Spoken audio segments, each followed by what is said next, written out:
All right, I want to thank everybody for being here. What we're here to talk about is the impact inflation's having all around our country. As you can see in this chart, 87% of Americans are now concerned about inflation. And when you look at these numbers, 52% increase in gas prices, 11% increase in milk, 16% increase in bacon, eggs up 6%, used cars up 45%, utilities up 6%.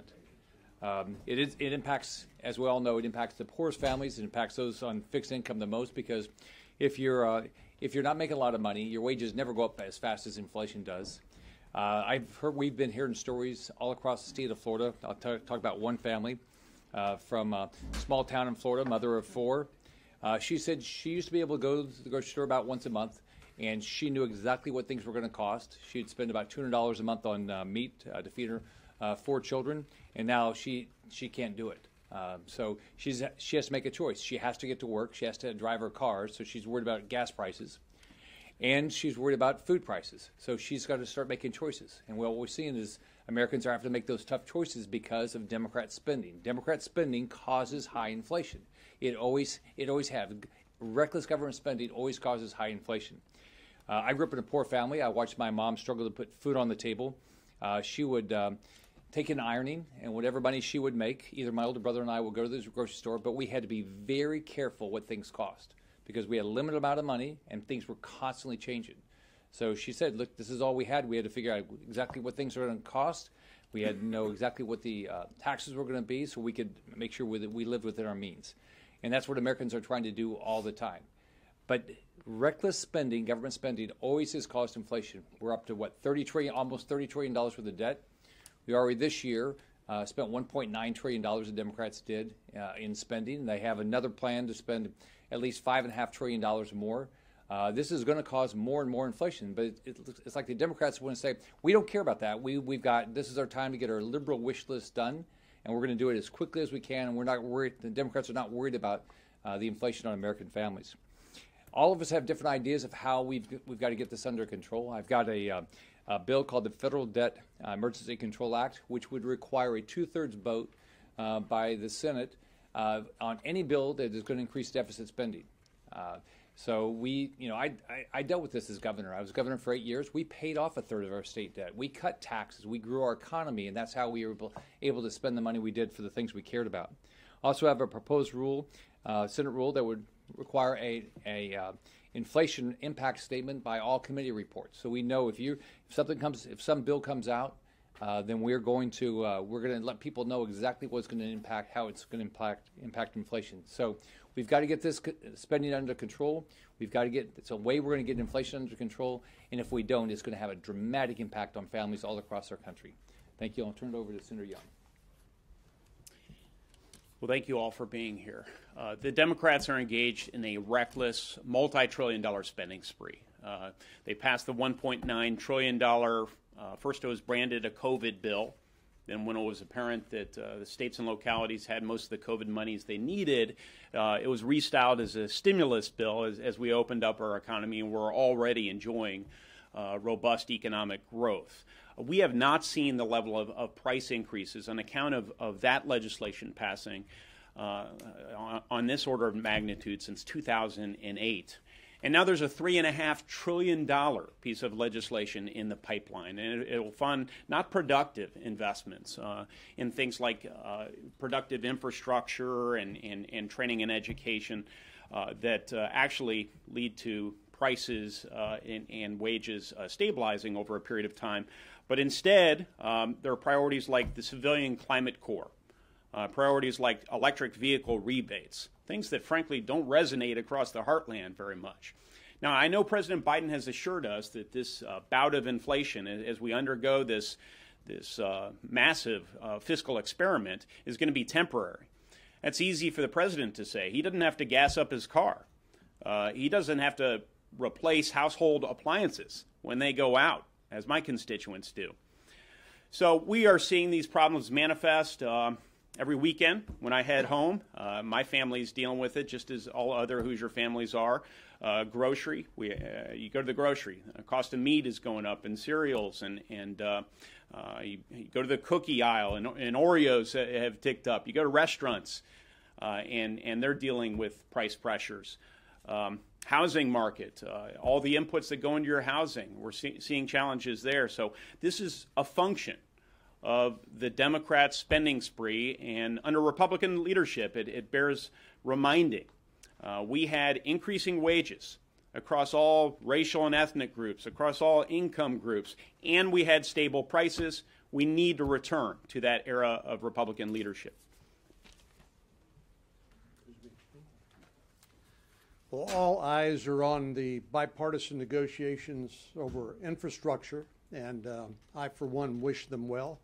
I'm looking forward to seeing the language and the pay-fors, because I want to make sure it's responsibly paid for.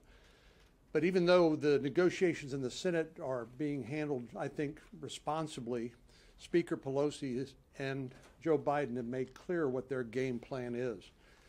Even were the Senate to pass this bipartisan infrastructure bill, they intend to not pass that until they get a chance to pass this $5 trillion plus reckless spending spree that's otherwise known as reconciliation.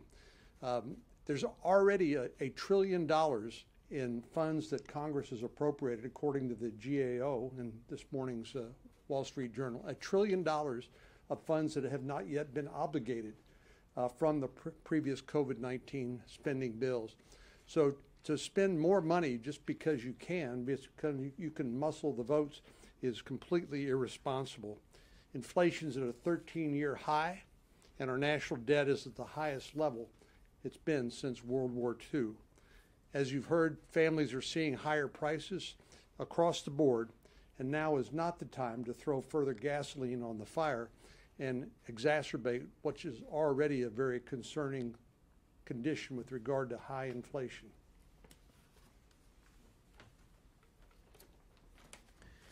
Look, for far too long, we've had out-of-control federal spending.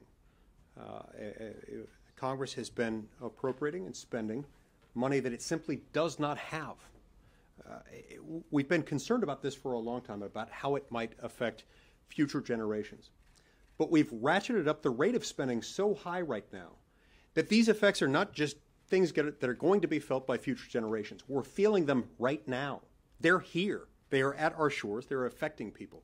Every single day, it's getting more expensive to fill cupboards, to fill gas tanks, and to fill bellies. And every day it's getting harder and more expensive to drive to go to work, to go to the doctor, or to take your kids to school. It's getting harder to buy a house. It's getting harder to do everything that the American people need. See, one of the problems we've got is that there's this disconnect between what people in Washington, D.C. want to do, spending money that they don't have, and who benefits from that and who gets hurt. You see, people who vote for that sort of spending might get some praise, at least for the short term, while they vote to spend that. They'll probably get praise by those who want more government spending. They'll get praise by those selected interests who might benefit from the appropriation of the day. But it really goes much further than that. You see, because there are basically three categories of Americans who are affected in different ways by really reckless, obscenely extreme spending like what we've got going on right now. At the very top of the economic ladder, you've got a small handful who are sufficiently wealthy and well-connected and anticipating the way the government's going to spend. They might actually get more wealthy off of spending $4 trillion at a time. Then you've got another category, also a very small category, of well-to-do Americans who might be affected by it, but they won't notice it much. It won't put much of a dent in their day-to-day lifestyle, in their standard of living, because they're not living paycheck to paycheck. They've got enough savings, enough resources, so that these differences in prices from one year or 1 month to the next won't make a big difference. What about everyone else? What about the vast majority of Americans who are either poor or middle class, many of whom are living paycheck to paycheck? When those things go up, they can't buy those things. There is no other place for them to turn at that moment. That's what we do when we spend in $4 trillion increments at a time when we don't have that money. And so look, it's not the government that goes hungry at the end of the month. It's not the government that has to economize by choosing to forego traveling to a family reunion that's long overdue. It's not the government that has to worry about paying rent while also paying for braces. Taxpayers pay this. Families pay this. The American people suffer while a handful of politicians benefit. That's wrong.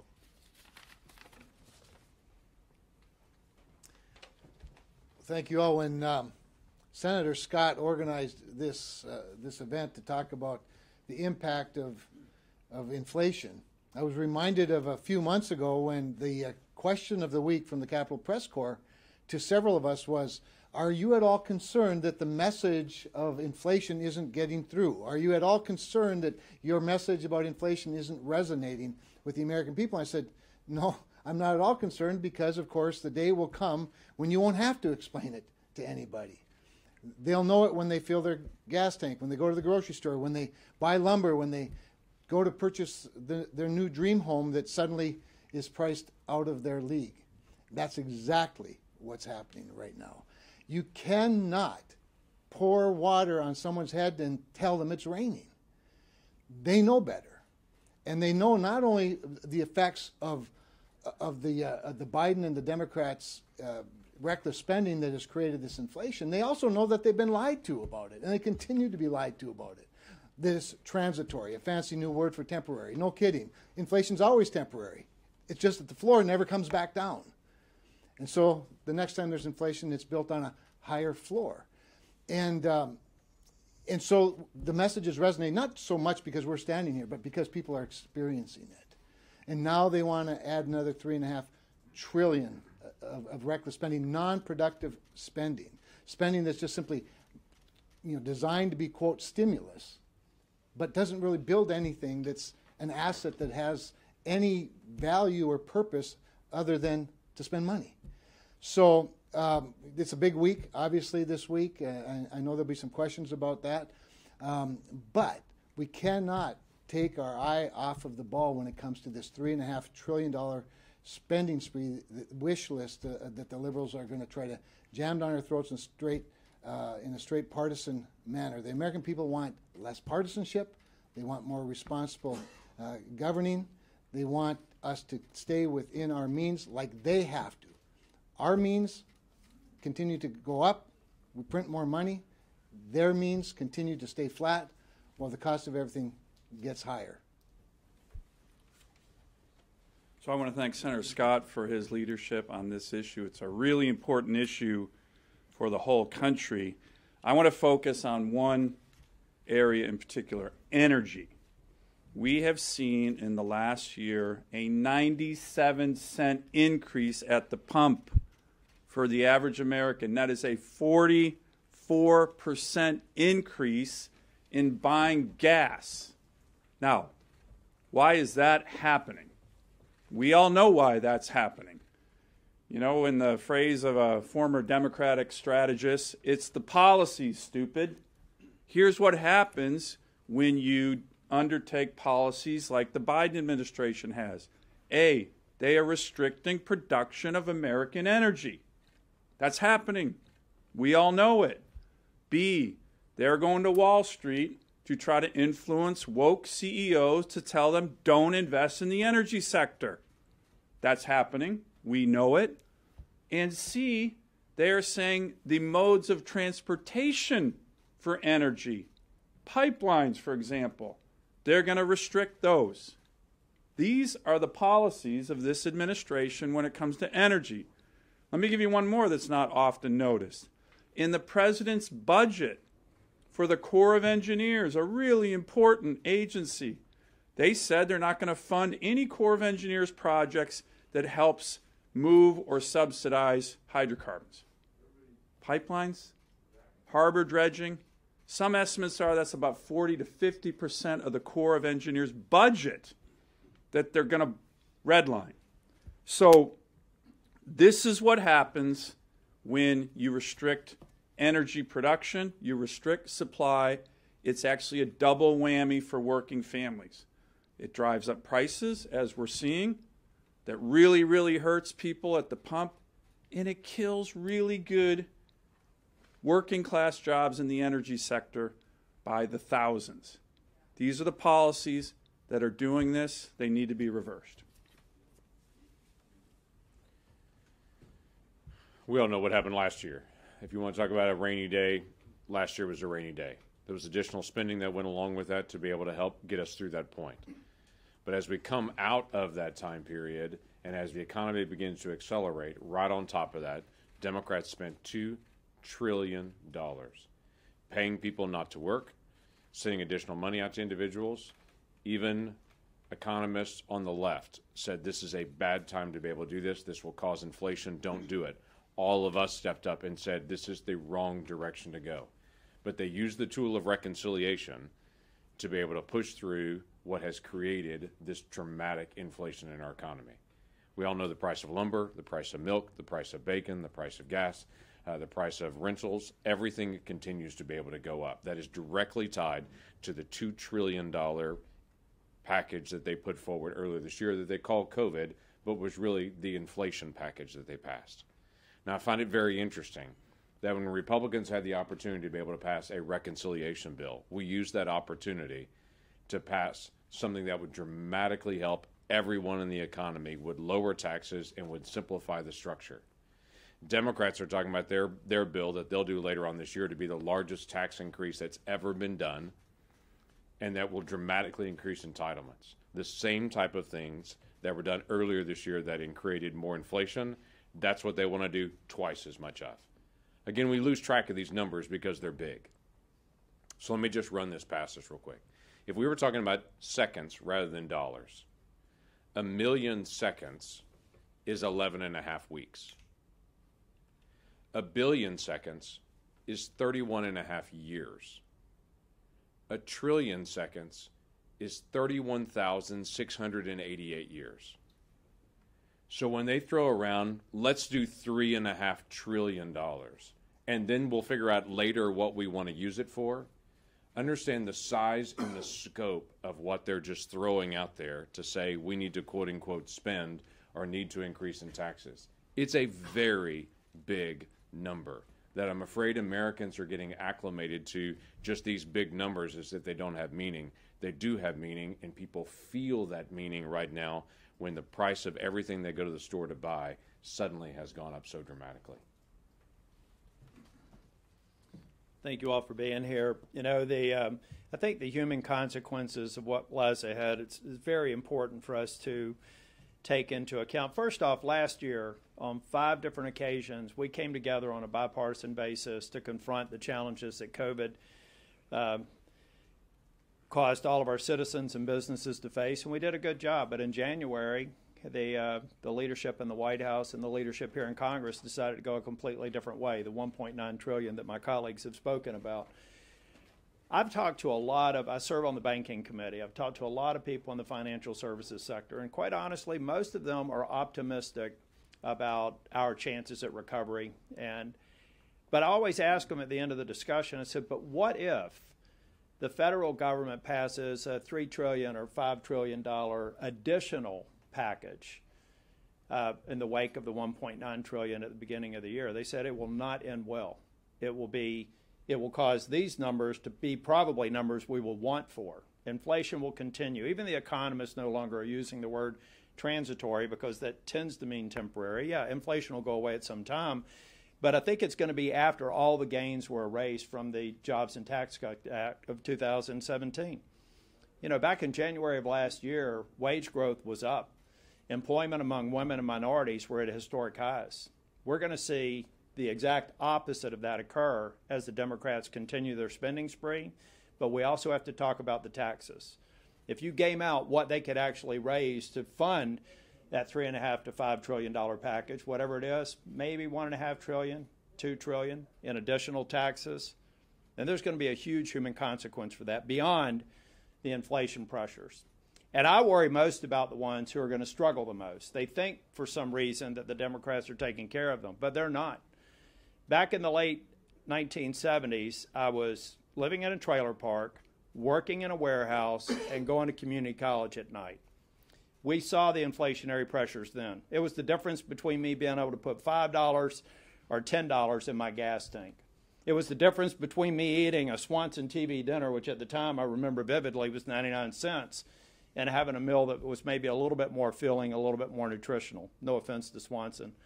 But that's what we're talking about. We're not talking about rich people being harmed by this. They talk about a tax on the rich. That's not the people who are going to be the consequences of this reckless tax and spending spree. It's going to be the people on the economic bubble. And the Democrats should know that. And the American people should know that we are doing everything we can to fight it. Finally, I am on the G20 group that's working on a bipartisan infrastructure bill. That bill, I believe, is responsible. I think it's focusing on infrastructure that makes sense, that the American people understand this infrastructure. Roads, bridges, ports, airports, and broadband, a modern part of our infrastructure. That's the sort of stuff that we need to get done here. And the Democrats, if they move forward with a spending bill, need to be honest about what their priorities are and what the likely consequences will be. To imagine $4 trillion on top of the $6 trillion already spent on COVID relief, it is an astonishingly high amount of money that our country just cannot afford. Now, people ask about, well, what about the bipartisan infrastructure bill? Well, Nancy Pelosi has made it very clear, she did it on a Sunday show this past week, that that will never see the light of day in the House unless and until the much bigger, which they call $3.5 trillion spending bill, gets passed in the Senate and sent to the House. It wasn't a negotiation. Oh, no. It was a hijacking. It's bad for America, bad for the economy. And Nancy Pelosi isn't just a hijacker, she is also an arsonist, because she is pouring jet fuel on the flames of inflation with this kind of spending. So the question is, who are going to be the victims of this? Who are going to pay the price? Well, it's seniors, it's people living on a fixed income, it's young couples starting out, it's all Americans, all of middle class. Anybody that buys gas or groceries, pays rent, everybody is paying more. Their paychecks are being eaten up by this. People in Wyoming who fill up now are paying about $25 more per fill up than they were the day that Joe Biden took office. Go to the grocery store for a weekly shopping trip, paying about $25 more from groceries than you were the day Joe Biden came into office. That's what we're looking at. With the Democrats' reckless tax and spending spree, they're taking us back to the days of Jimmy Carter with the misery index, with high inflation hitting all of America. And let it be clear, when we're talking about real inflation, Nancy Pelosi says not a penny for roads, not a penny for bridges, not a penny for ports, not a penny for airports, until you pass the $3.5 trillion monstrosity. Let me be very clear. There is not a Republican in the House or the Senate who is going to vote for or support this kind of a reckless tax and spending spree. Well, of course, Senator Brasso's right. The misery index is going up back home thanks to inflation. Inflation is yet another crisis this White House has created. You know, I just got to say that again, that inflation is yet another crisis this White House has created. They own inflation. You know, if I didn't know better, I would think that the president called a meeting at the White House at the end of January. He invited his advisors in, and he asked them, if you wanted to cause inflation, what would you do? Well, first of all, Mr. President, I'm sure they told him, let's borrow another $2 trillion. Let's start printing money. But if you really want to drive up inflation, let's pay people more to stay at home than to go to work. Mr. President, if you would pay people, a family of four, $108,000 a year, I think you can get people to stay at home and not go to work. You'll create bottlenecks in the supply chains. We'll have less goods. We'll have less people willing to work in the service industry. And Mr. President, that's when inflation happens, when you have too many dollars chasing too few goods and service. Inflation is a great social injustice. Let me say that again. Inflation is a great social injustice, one of the greatest social injustices.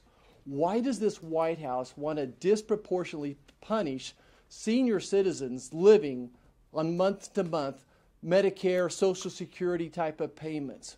Why does the president want to punish young, hardworking families, young single moms by driving up inflation? Yes, the White House owns inflation. And now, with their tax, borrow, and spending spree they're going on, they're going to keep keep throwing more and more jet fuel on the fire, driving up inflation more, creating more social injustices. Thank you. So we can answer any questions anybody has. Yeah.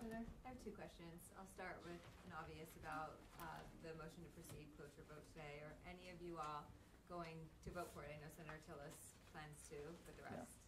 I haven't seen the text, so I can't do it. So I'm not going to do it. I support infrastructure, but I haven't seen the text. Yeah, I've not seen any text either, so I don't know what we're moving to. Okay. So is that are you guys no's, or are you going to wait to get briefed today? I need to see text. I'm a no until I see text. Okay. Usually, defaulting to no is a good idea if you don't know what's in a bill. So that said, I did get some information this morning. I saw an outline, some text, asked some tough questions of the negotiators, and I'm comfortable at this point voting yes on the motion to proceed to the measure, and because I think we need to continue the debate on it. We need to look at opportunities to amend it if it needs amending. But I would put it this way, as a couple of others have. There's a big difference between investing on the demand side of an economy and investing on the supply side of an economy. Roads, bridges, transportation infrastructure that has as its primary purpose the profitability of commerce. It is the movement of goods and services. That investment to the supply side, it actually pushes against inflation. It actually pushes against inflation. And it's wildly popular with the American public. So the pay-fors I've seen are adequate, and the assurances of the type of permitting reform in infrastructure that I've seen are good. I happen to be the ranking member of the Transportation and Infrastructure Subcommittee, so the EPW surface transportation bill that passed unanimously out of committee is the basis for the surface transportation part of this bill. And so while I can't say that I'm going to vote for final passage yet, Leanne, at this point, I think the motion to proceed is appropriate.